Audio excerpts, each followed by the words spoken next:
Action. Hi everyone and welcome to EXL Data Sources' new series on cost-conscious data management. We're doing a few of these focused on our different capabilities, and the first one is going to be on cloud. So we'll have a few different sessions on cloud. This one is on adapting to disruption. With me right now is Eric Linneman, our Cloud Competency Director, and Chun Wu, our Solution Architecture Competency Director. I'm Allison Foster, and I'm the Marketing Lead for EXL Analytics and Data Source Consulting. So I'll just jump right in. Eric, in these interesting times that we're in now, what is driving people to the cloud? It's a good question, Allison. You know, we're going through a lot of disruption right now. We're looking forward to a new normal, but what's driving this is still the business needs. Companies need the ability to change and adapt their IT to align with business changes. They need to be able to support more rapid changes in the environment, their workforce, the demands, the ability to integrate partners, new product, new abilities. And we're seeing this really, the cloud is driving nimbleness, and moving data to the cloud is providing capabilities that we haven't seen before. John? And Eric, what I'll add to that is what we are seeing with our clients is they're looking for a more efficient solution. How can we implement a robust, scalable solution faster and cheaper? And one specific area that we touch on a lot, it's around data gravity. Having the processing and the compute much closer to the data, reduce the unnecessary data movement to improve performance and reduce cost. And a lot of time, you know, that may result in a non-pure cloud solution, like a hybrid architecture. So those are some of the areas that, you know, we're seeing a lot and talking to the clients a lot about. Great, thank you. And just to give people a little bit of a background, Eric, can you give a big picture of the different cloud components? Sure. At its core, there's 3 S's: servers, services, and storage. And built upon that, there's process and a lot of custom product and services that are coming along.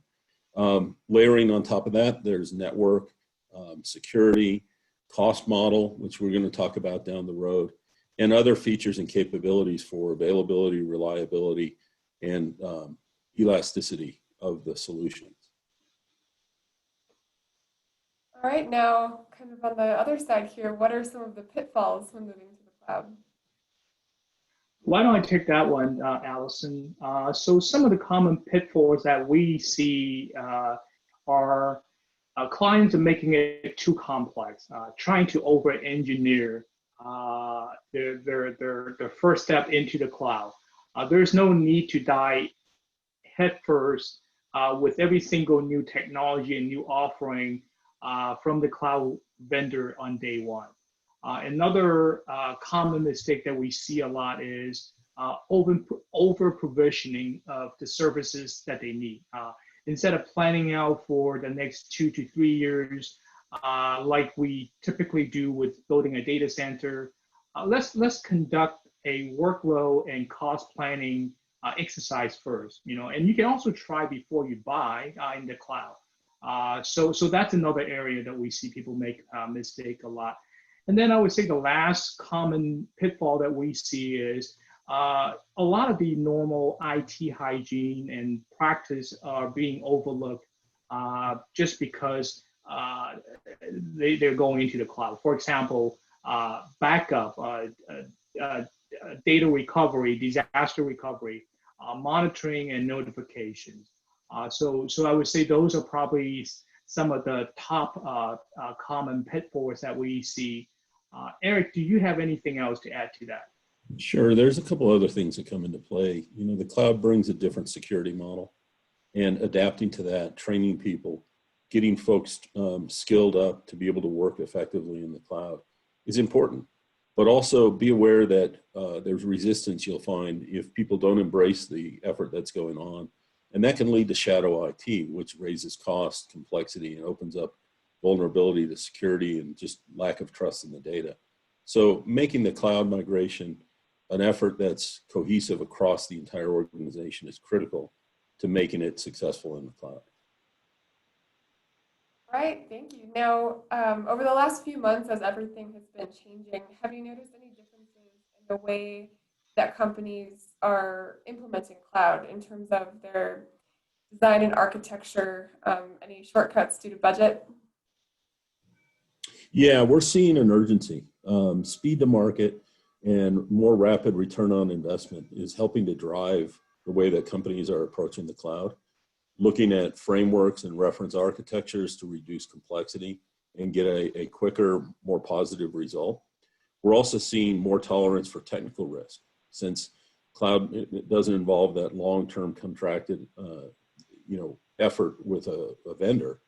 People can take an effort to try something out, to experiment with technology, to look at new deployments, new capabilities. And we're also seeing that smaller, more focused cloud projects are happening quicker. People are looking at getting something in the cloud fast, adapting to this changing environment that we're living in, and looking at driving innovation. Gartner's saying that there's a 9.7% cost reduction in overall data center spend, and that money is all going to the cloud. Thanks, Eric. Thank you. So could you give us just a few examples of how things are changing in terms of use cases that you've seen? Yes, Allison. Yeah. So I can definitely give a couple examples of what actually we've seen with some of our clients. A couple years ago, we did an implementation with one of our clients, getting them to the cloud. And the approach at that time was very cautious, making sure everything is ready, built out a full roadmap. And it was a very successful implementation. And it was, getting exactly what they needed. And they just recently re-engaged us again a couple months ago. But the approach that they're taking now it's a bit different. It's similar to what Eric has mentioned. They are taking a bit more risk, smaller and faster approach, more agile, going for the quick wins. So that's an example that we have seen with one of our clients. And then a couple of the clients that we also work with, we see a lot of, I would say, the multi-cloud solutions.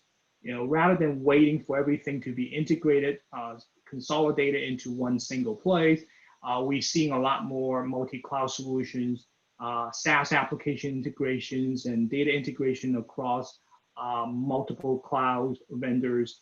So those are a couple examples I have seen with the client that we work with recently.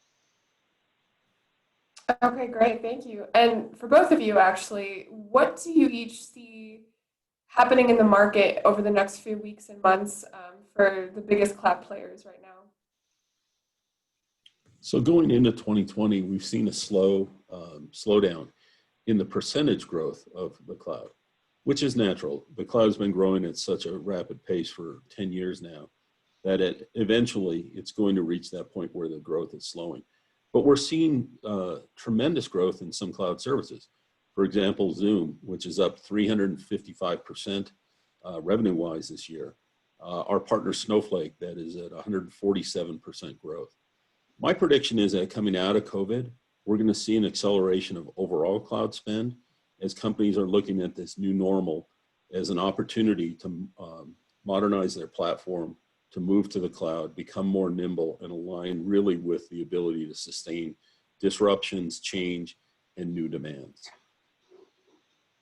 And from my perspective, my prediction is we're going to see a lot more creative or more efficient solutions. And what I meant by that, I mentioned a couple of those examples that we've seen with our clients, multi-cloud solutions, trying to do things cheaper and faster. We're working with a couple of our clients trying to come up with a metadata-driven data pipeline framework, parameter-driven template, different data model accelerators.